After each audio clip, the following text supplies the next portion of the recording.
They thought the road was empty enough to bury the truth. The night stretched long and wet across Highway 41, the kind of Georgia back road where headlights felt like the only witnesses left in the world. A fine mist drifted over the asphalt, turning every passing beam into a pale silver blur, and the steady hum of tires against the pavement sounded almost too calm for what was about to happen. Naomi Brooks kept both hands on the wheel of her dark blue Mercedes sedan, her posture straight, her eyes forward, her breathing even. She had driven these roads before, late nights after long hearings, long days, and longer silences, and she knew the strange loneliness that came with being a black woman alone behind the wheel in a place where certain men still mistook a badge for permission. The dashboard clock read 10:17 p.m. Her phone sat face down in the center console, her leather briefcase resting on the passenger seat, closed, neat, ordinary. Everything about the moment should have been forgettable.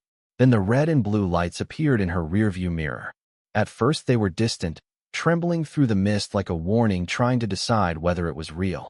Then they grew brighter, closer, more certain. Naomi glanced up once, then signaled and eased onto the shoulder with calm precision, her tires rolling over the gravel in a soft crunch. The patrol car stopped behind her. Then a second one pulled in. That was the first sign this was not routine. 2 cruisers for one woman driving home alone. Naomi did not move too quickly. She turned off the engine, lowered her window halfway, and placed her hands where they could be seen. Outside, the night seemed to hold its breath. One officer stepped out of the first vehicle, tall and broad in the wash of flashing light, his face set in the kind of expression that did not come looking for answers, only confirmation. The second officer moved slower, circling from the passenger side, scanning the vehicle as if suspicion were already a fact. Naomi watched them through the glass with the quiet attention of someone who had spent years studying men who abused procedure and called it order. The first officer stopped just short of her window. "License and registration," he said, voice clipped, cold, and already impatient. Naomi turned to him, her tone level. "Officer, may I ask why I was pulled over?" He did not answer the question. Instead, he leaned slightly, letting his flashlight drag across the interior of the car, the briefcase, the console, the seats, searching not for danger but for a story he could tell later. "You match the description of a suspect vehicle in an ongoing investigation," he said. Naomi held his gaze. "What investigation?" A pause. Brief, but telling. The second officer shifted near the passenger door, one hand resting near his belt, the other aimed low as though he were already preparing to say she had made him nervous. The first officer's jaw tightened. "Step out of the vehicle, ma'am." There it was. Too fast. Too clean. Too rehearsed. Naomi felt it then, the shape of the moment settling into focus. This was not a stop. It was a setup looking for a mistake. But her face did not change.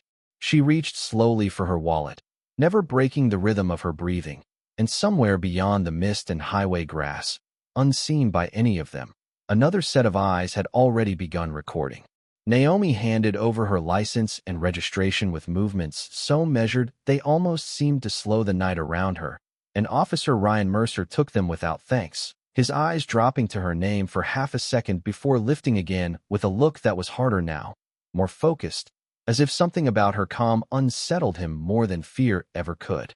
The second officer, Caleb Dunn, stayed near the passenger side, shining his flashlight across the dashboard, the glove compartment, the seams of the seats, searching every ordinary surface with the exaggerated patience of a man hoping the scene would soon justify itself.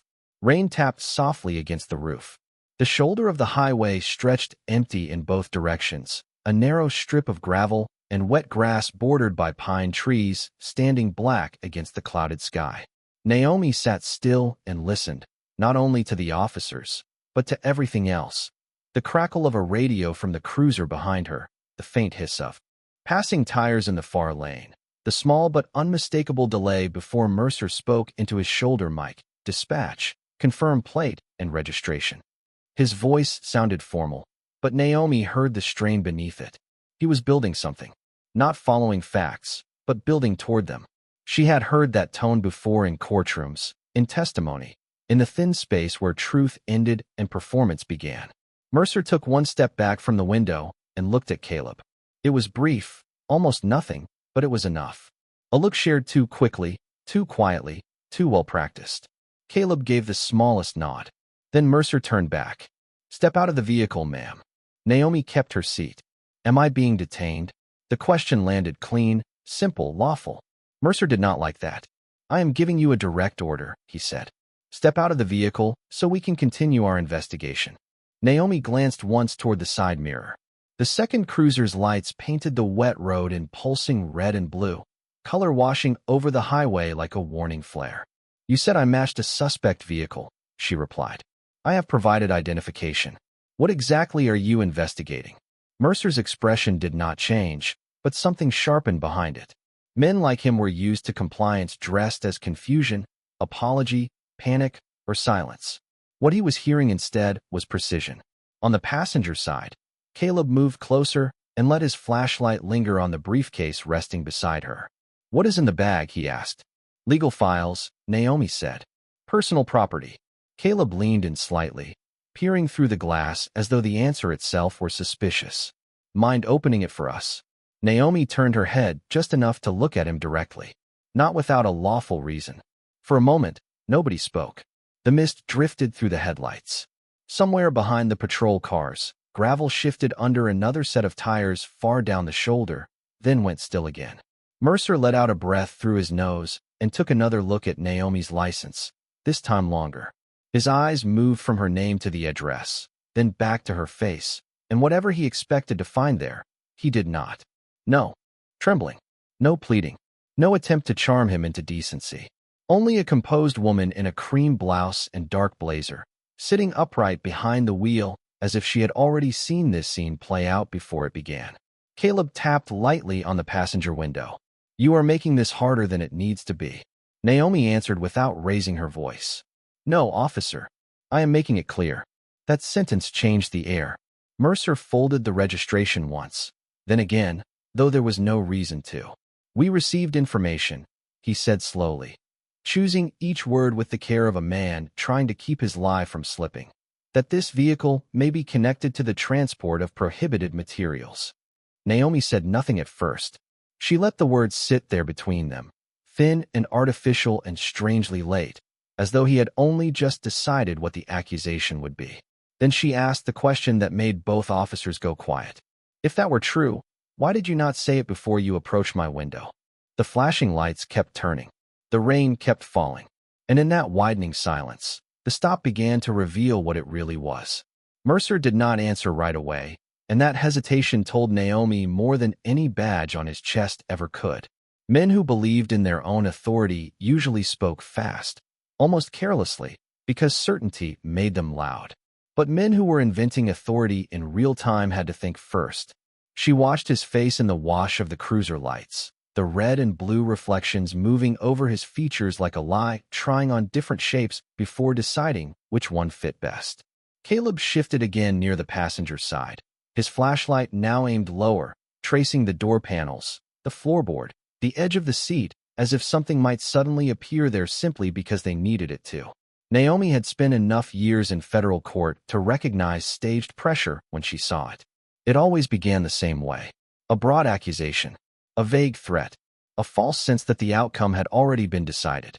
Then came the search for anything, no matter how small, that could be dressed up as probable cause. "Step out of the vehicle now," Mercer said again, more sharply this time. Naomi kept her gaze steady. "If I am being detained, say so clearly. If I am free to leave, say that clearly too." The words were calm, but they landed with force because clarity was dangerous to people depending on confusion.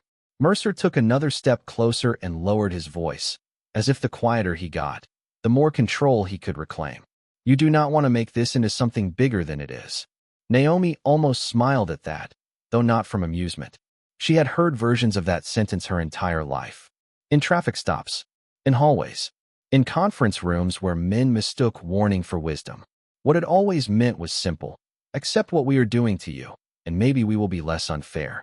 Beyond the cruisers, a pickup truck passed slowly in the far lane, its headlights sweeping over the shoulder for a moment before disappearing into the rain. Naomi caught something then, a faint figure farther back near the tree line on the opposite side of the road, barely visible in the dark, standing beside what looked like a parked delivery van. Someone was there, watching, maybe filming. The thought did not calm her, but it sharpened her patience.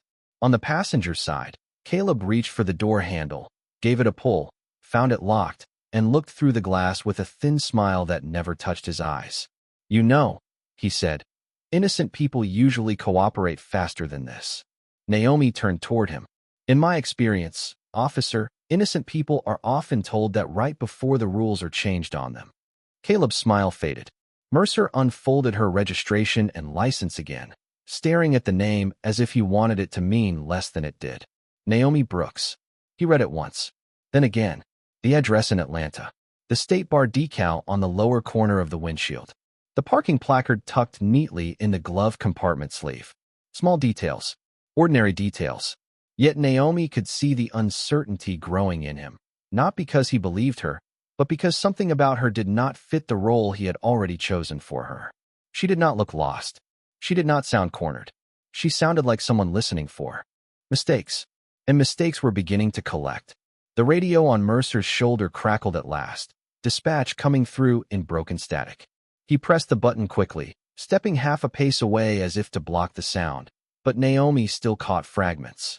Registration valid. No warrants. Vehicle clear. There was another pause after that, longer this time, and then dispatch added a line that changed the shape of Mercer's face the instant he heard it. Naomi could not make out every word through the rain and static, but she heard enough. Contact requested. Hold scene. Mercer looked back at her, and for the first time since the stop began, he no longer seemed irritated. He seemed unsettled. Caleb noticed it too. "What is it?" he asked quietly. Mercer did not answer him. He only slipped Naomi's license back into his hand, studied her one more time, and realized with growing discomfort that the woman in the driver's seat had stopped being the easiest person on that highway to target and had become the most dangerous person to underestimate. Mercer slipped the radio back onto his shoulder with a face that tried to recover its old confidence, but Naomi had already seen the fracture. It was there in the way his jaw had tightened after dispatch spoke, in the way Caleb now looked less like a man in control and more like a man waiting for instructions he did not fully understand. For a brief second, the highway became very quiet, not because the rain had stopped or the distant traffic had vanished, but because uncertainty had entered the scene, and uncertainty always changed the temperature of power. Naomi remained seated, hands visible, posture unshaken, her expression composed in the soft interior glow of the dashboard. She knew that moment well too. It was the dangerous one, the moment when a weak case should end, but pride refused to let it. The moment when men who sensed the ground shifting beneath them decided to push harder rather than step back. Mercer bent slightly toward her window again, forcing authority back into his tone. "Ma'am, for the last time, step out of the vehicle." Naomi answered with the same steady calm. "You just received confirmation that my registration is valid and my vehicle is clear. So I will ask again. On what lawful basis are you ordering me out of this car?" Mercer did not blink. Officer safety. It came too fast this time. Too rehearsed. Caleb picked up the cue immediately. "You have been argumentative from the start," he said through the passenger window. "That raises concern." Naomi turned her head slightly toward him. "Asking questions is not a threat, officer." The words were simple, but they drew a hard line between law and impulse, and both men felt it. Mercer straightened up and took a slow breath through his nose.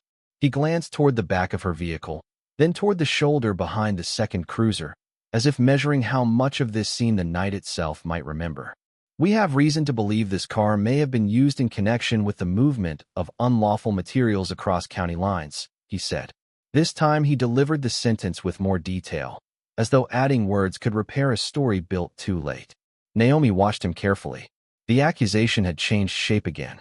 First a suspect vehicle, then prohibited materials. Now county lines. Every version arrived after the last one failed to hold. That was not an investigation. That was fishing with a badge. "Then you should have a report number," Naomi said. "You should be able to identify the originating agency, the nature of the alert, and the legal basis for this detention." Mercer's eyes narrowed. Caleb stepped away from the passenger door and moved toward the trunk, letting his flashlight skim the license plate, the bumper, the rear windshield, searching for a reason where none existed. Naomi caught another flicker in the distance then, faint but distinct, the small white glow of a phone screen near the parked van across the road. Someone really was filming. Not close enough to intervene, maybe not brave enough for that, but present, witnessing. And sometimes that alone changed everything. Caleb stopped near the rear quarter panel and called out, "What is in the trunk?" Naomi kept her voice even. "Personal belongings." Caleb looked at Mercer. "She is refusing to cooperate." Naomi answered before Mercer could. "No. I am refusing to waive my rights because you have not justified this stop."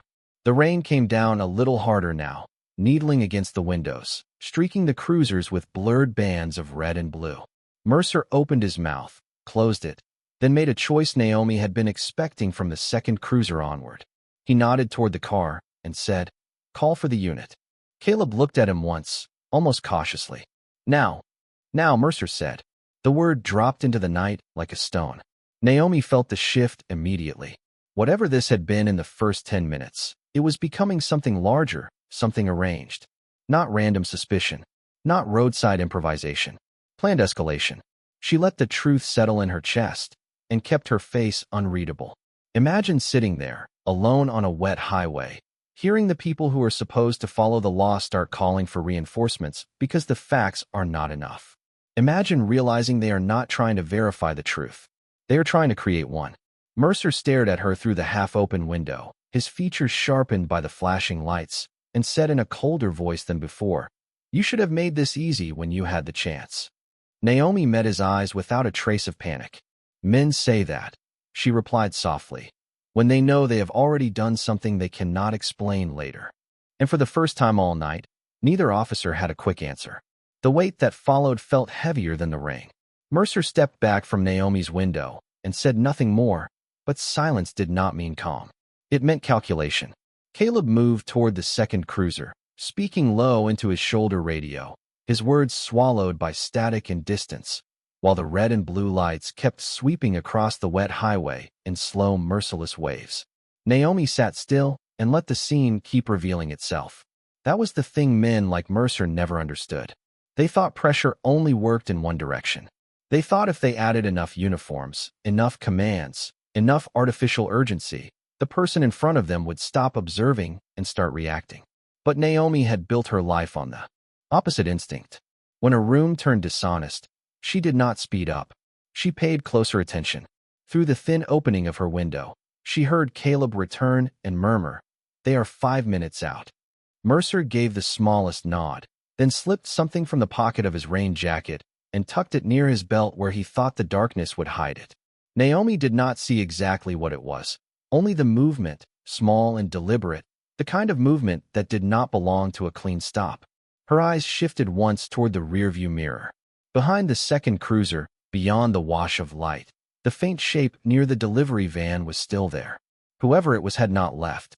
The glow of the phone screen flashed once, then disappeared again. Witnesses changed the math, even quiet ones. Mercer returned to her window with a new expression now, one that tried to look bored, almost casual, as if the next few minutes had already been settled in his favor. "Here is what is going to happen," he said. "A supplemental unit is en route.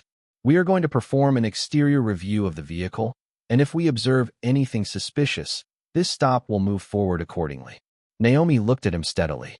"You are trying very hard to make suspicion appear after the fact." His face hardened. "That is not how this works." Naomi answered without flinching. "That is exactly how this has worked so far." Caleb came back around from the rear of the car, rain darkening the shoulders of his uniform, flashlight still in hand. But now he was no longer scanning at random. He was lingering in oddly specific places, the trunk seam, the rear passenger door, the lower edge of the bumper, as if he had already chosen the area where some discovery might conveniently happen. Naomi noticed another detail then, subtle but impossible to ignore once seen. Caleb's body camera was angled slightly outward, not toward the vehicle, not toward Mercer, but off to the side where it caught only fragments. That was not an accident. Not on a stop this tense. Not with this much movement. Mercer's camera sat straighter, but his left hand kept drifting near the lens every time he leaned toward the window, briefly cutting the angle. Small things. Technical things. The kind of things juries might miss if no one pointed them out. The kind of things judges never did. Naomi let the pieces settle. A stop with shifting reasons, a cleared registration, delayed accusations, a called-in unit, misdirected cameras, a hidden object passed near a belt line, and officers who looked less interested in safety than in sequence. She could almost see the script they were trying to write. Then came the sound of another engine in the distance, low at first, then growing louder as fresh headlights rounded the bend and spilled across the mist. A dark county vehicle approached and slowed behind the cruisers, completing the picture Mercer seemed to want from the beginning. More presence, more weight, more people to make one woman seem smaller. But when the third vehicle stopped and the driver stepped out, Mercer's posture changed in a way he could not hide. It was slight, almost invisible to anyone not watching for it, but Naomi saw it instantly. He had expected backup. He had not expected uncertainty to arrive with it. The driver's door of the county vehicle opened slowly, and the man who stepped out did not rush toward the scene the way Mercer clearly expected he would. He was older, late 50s maybe, broad-shouldered but deliberate, wearing a tan field jacket over plain clothes instead of a patrol uniform, the kind of man who looked less impressed by flashing lights than by details other people missed. Rain beaded on the shoulders of his jacket as he paused beside the hood and took in the whole picture before speaking to anyone at all. That alone told Naomi something important. He was not walking into this as an eager ally. He was assessing it. Mercer moved first, closing the distance with quick, practiced confidence. "Lieutenant, we have a non-compliant subject, possible transport connection, probable concealment indicators." The words came too quickly, stacked too neatly, as though he had been waiting to unload them on the first person with rank. The older man did not answer right away. His eyes went to Naomi's vehicle, then to Caleb, then to the angle of the body camera on Caleb's chest, and finally to Mercer's hand still resting near his belt. "What initiated the stop?" he asked. Mercer blinked once. "Matching description." "Description of what?" the lieutenant asked. The question was plain, almost quiet, but it landed harder than any raised voice could have. Mercer shifted his weight. "Vehicle tied to an ongoing matter." "What matter?" Another pause, longer this time. Caleb looked away toward the shoulder as if the rain itself might rescue him from the conversation. Naomi sat in the car and listened, her heartbeat steady, her hands still visible in the soft glow of the dashboard. The man by the county vehicle had not looked at her yet, not directly, but she could already feel the scene changing shape. There are moments when truth does not arrive with a speech. It arrives with one person refusing to skip the obvious question. The lieutenant finally stepped closer to Naomi's window, not crowding it, not shining a flashlight in her face, simply placing himself where he could see her clearly. "Ma'am," he said, voice measured, "have they informed you why you are being detained?" Naomi answered just as carefully. "They have offered multiple reasons, none consistent, and dispatch already confirmed my registration is valid and my vehicle is clear." The lieutenant's face remained neutral, but his eyes sharpened. "Did either officer request consent to search?" "Yes," Naomi said. "I declined without lawful basis." Mercer let out a quiet breath that sounded more irritated than confident now. "Lieutenant, with respect, she has been evasive from the beginning." Naomi almost turned toward him, but did not. She kept her attention on the older man instead. "I have been precise," she said. "There is a difference." For the first time that night, the faintest trace of recognition moved across someone else's face. Not because of fear, not even because of respect, because the sentence had the clean weight of someone trained to measure words for a living. The lieutenant glanced again at Naomi's license still in Mercer's hand. "Let me see that." Mercer hesitated only a fraction of a second before passing it over. The older man looked down at the card, then back at Naomi through the half-open window. The rain ticked softly across the roof. The cruiser lights kept turning, painting his features in alternating blue and red. Naomi knew that face now. Not his name, but the type. A man old enough to know how often the ugliest abuses wore procedural language like a clean uniform. He read her name once, then again. Naomi Brooks. His expression did not collapse into shock. It tightened into understanding. Not full understanding. Not yet. But enough to tell him this stop was standing on weaker ground than Mercer had claimed. Naomi met his eyes and said nothing more. She did not need to, because the truth of who she was had followed her long before she ever decided to speak it aloud. Born in Savannah, raised by a mother who taught literature and a father who repaired church organs by hand, Naomi had learned early that dignity was not loud. It was disciplined. At Howard Law, she learned the architecture of power. In federal practice, she learned how often abuse arrived disguised as routine. And on the bench, she learned the oldest truth of all. The people most comfortable humiliating others were usually the ones least prepared to be examined. That was why she had stayed calm. That was why she had not rushed to reveal herself. She had seen enough false testimony, enough altered reports, enough smiling men trying to make rights sound optional to know exactly what happened when people believed a black woman alone on a dark road could be made into whatever story they needed. The lieutenant handed the license back slowly, and when he spoke again, his tone had changed. "Officer Mercer," he said without taking his eyes off Naomi's car. "Start from the beginning. This time, do not leave anything out." Mercer did not like being told to start over. That much was obvious in the way he squared his shoulders and drew in a slow breath before speaking, as if the right tone might still rescue the wrong facts. "We observed the vehicle drifting near the lane marker," he said. Then dispatch flagged a possible connection. The lieutenant did not nod. He did not help. "That is not what you said first," he replied. Caleb looked down at the wet gravel, flashlight hanging at his side now, no longer sweeping the car with quite the same confidence. Naomi remained seated, calm as ever, but inside that calm was something far stronger than silence. It was judgment held in reserve. She had heard enough, not merely because the officers had changed their story, but because the pattern had become complete. The vague suspicion, the pressure to exit, the shifting justification, the cameras angled away. The additional unit called in after the stop had already failed to support itself. This was not confusion. It was construction, and men who built lies in layers always believed they would have more time before the walls were tested. The lieutenant extended his hand slightly toward Mercer. "Radio log." Mercer hesitated. The older man did not raise his voice. "Now." Mercer unclipped the small device from his shoulder and handed it over. The lieutenant listened to the recent traffic with an expression that grew quieter, not louder, and that was somehow worse. Quiet disappointment from a man who had seen this before carried more weight than outrage ever could. He handed the device back. "Dispatch did not flag probable cause," he said. Dispatch confirmed the vehicle was clear. No one answered. Rain slid down the side windows of Naomi's car in thin silver lines. Far across the road, the faint shape near the delivery van shifted again. Still there. Still recording. The lieutenant finally turned to Naomi more directly. "Ma'am, if you wish to identify yourself more fully at this time, it may help clarify matters." He chose the sentence carefully, as if offering her a door without presuming she needed one. Naomi looked at him for a long second, then toward Mercer, then Caleb. Their faces were different now. Mercer still wore defiance, but underneath it she could see the first trace of fear. Caleb looked like a man suddenly aware that he had followed someone too far.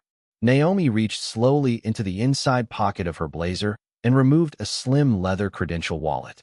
She held it where everyone could see it before opening it. The gold seal caught the cruiser lights first, then the engraved lettering beneath. United States District Court. The air changed so completely, it almost felt physical. Caleb blinked once, hard, like he had misread what was in front of him. Mercer did not move at all. Naomi lifted her eyes to meet his. "My name is Naomi Brooks," she said, each word calm, clean, impossible to distort. "I am a sitting federal judge for the Northern District of Georgia." No one spoke. The highway itself seemed to go still beneath the rain. Mercer's mouth parted slightly, but whatever response had risen first died before it reached the surface. Naomi did not stop there. "And because I am also very familiar with the difference between lawful procedure and retaliatory fiction, I would advise everyone here to be extremely careful about what happens next." The lieutenant drew in a measured breath and stepped back half a pace, not from her, but from the truth now standing in full view. Caleb's flashlight lowered completely. The beam fell uselessly to the ground. Mercer tried to recover. Judge or not, nobody is above investigation. Naomi's expression never shifted. "Correct," she said, "and no officer is above scrutiny." That was the line that finished it. Not dramatic, not loud, just exact. Mercer looked away first. Only for a second, but long enough to lose the last illusion of control. The lieutenant turned toward him, and now his tone carried the flat authority Mercer had been imitating all night without ever truly possessing. Step back from the vehicle. Mercer did not argue. He obeyed. Caleb followed without being told. Naomi placed the credential wallet back in her lap, her hands steady, her breathing unchanged, her gaze forward once more. Imagine spending 20 minutes trying to force a woman into the role you chose for her, only to discover she had spent years deciding the fate of men who did exactly what you just did. Imagine realizing too late that the person you tried to corner on a dark road was someone who knew every weakness in your story before you finished telling it. The lieutenant looked toward the second cruiser, toward the body cameras, toward the wet stretch of highway that had seen more than Mercer understood, and then he said the words that made both officers stiffen where they stood. From this point on, no one touches that car, no one revises a report, and no one says another word off camera. The command settled over the shoulder of the highway with the force of a door closing. No one touched the vehicle. No one moved toward Naomi's briefcase. No one reached for the trunk again. For the first time that night, procedure stopped being a costume and started becoming a boundary. Lieutenant Daniel Harper stood between the cruisers and Naomi's sedan with the quiet steadiness of a man who understood exactly how quickly a bad stop became a career-ending file once the wrong details were preserved in the right order. Mercer stepped back into the wash of the flashing lights, rain gathering along the brim of his patrol cap, his expression caught between anger and calculation. Caleb said nothing at all. He only adjusted his stance and kept his flashlight pointed at the gravel, as if even he understood that aiming it anywhere else now might look like an admission.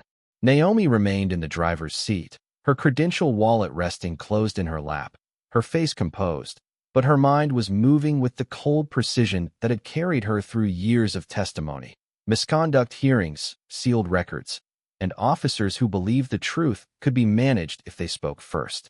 She had watched enough men collapse under their own paperwork to know that the most revealing moments often came after the reveal, when panic met documentation and ego met chain of custody. Harper turned toward the road and lifted a hand toward the dark outline across the shoulder. "Who is over there?" he called. For a second, nothing happened. Then a young man in a reflective delivery vest stepped uncertainly from beside the parked van, phone still in hand, rain soaking through his sleeves. He looked no older than 25, nervous and pale beneath the highway lights, but he did not leave. "I was making a drop 2 miles up," he said. "I saw the stop from the turnout and started recording when the second cruiser came in." Mercer's face tightened instantly. "You need to put that away. This is an active law enforcement scene." Harper did not even look at him. "No," he said flatly. "He does not." Then he asked the driver for his name. "Ethan Cole," the young man answered, voice shaking slightly. "I did not hear everything, but I got most of it after the lady asked why she was being stopped." Naomi looked forward, not at Ethan, not at Mercer, not at anyone. But inside, one truth settled into place with absolute clarity. The night had not belonged to them any more the moment someone else had started remembering it. Harper asked Ethan if he would stay and provide a statement. Ethan nodded. "Yes, sir." Then Harper reached for his own phone and made a call, not hurried, not secretive, but direct. Naomi heard only pieces at first. Internal review. Preserve footage. Supervisor response. Then another phrase came through clearly enough to change Mercer's face for good. "Do not allow report modification." That was the line that stripped away whatever hope he had left. He took one step toward Harper. "Lieutenant, with respect, this does not need to become something bigger than it is." Harper turned slowly. "It became bigger the moment you gave 3 different reasons for the same stop." The rain came down harder then, drumming across metal and glass, washing the shoulder in a sheen that made every flashing color blur at the edges. Caleb finally spoke, but his voice lacked all the certainty it had carried earlier. "We thought the vehicle matched information from a county bulletin." Harper's stare held on him for a long second. "Then you should be able to produce the bulletin." Caleb had no answer. Mercer looked away again. Silence spread through the scene, and this time it did not protect them. It exposed them. Imagine standing there in the rain, badge on your chest, partner beside you, lights flashing like a shield you no longer control, and realizing that the woman you tried to pressure into confusion is now the calmest person on the road, because she knows the truth improves when dishonest people are forced to stand still. Harper stepped toward Naomi's window once more, his tone respectful now, stripped of all performance. Judge Brooks, I am going to ask one final question for the record. Did either officer place anything on this vehicle, near this vehicle, or suggest they had evidence before they could lawfully verify it? Naomi did not answer immediately. She let the question breathe. Then she said, I saw Officer Mercer move an unidentified item near his belt after the additional unit was requested. I also observed Officer Dunn focus repeatedly on the same areas of my car before any lawful basis for search existed. And both body cameras appear to have been positioned in ways that failed to fully document the stop. Harper nodded once, slow and grim. He did not dispute a single word.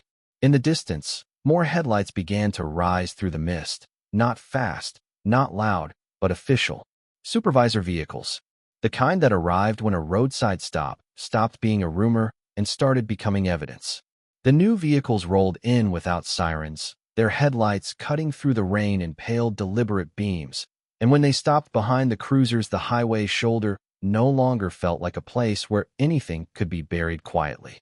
Two supervisors stepped out first, followed by an internal review sergeant with a gray waterproof folder tucked beneath one arm, the kind of detail that told Naomi this was no longer about roadside discretion but preservation, accountability, and the slow machinery of consequence beginning to turn.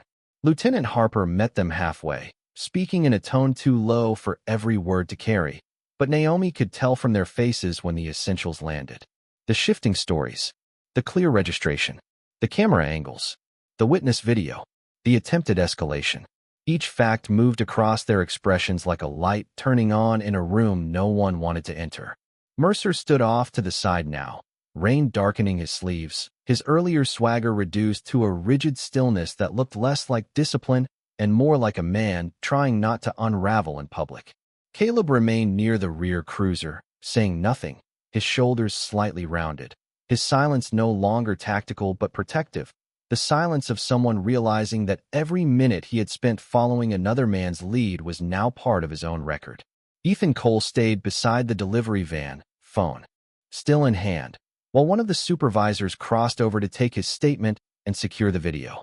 No one told him to stop recording now. No one told him this was an active scene.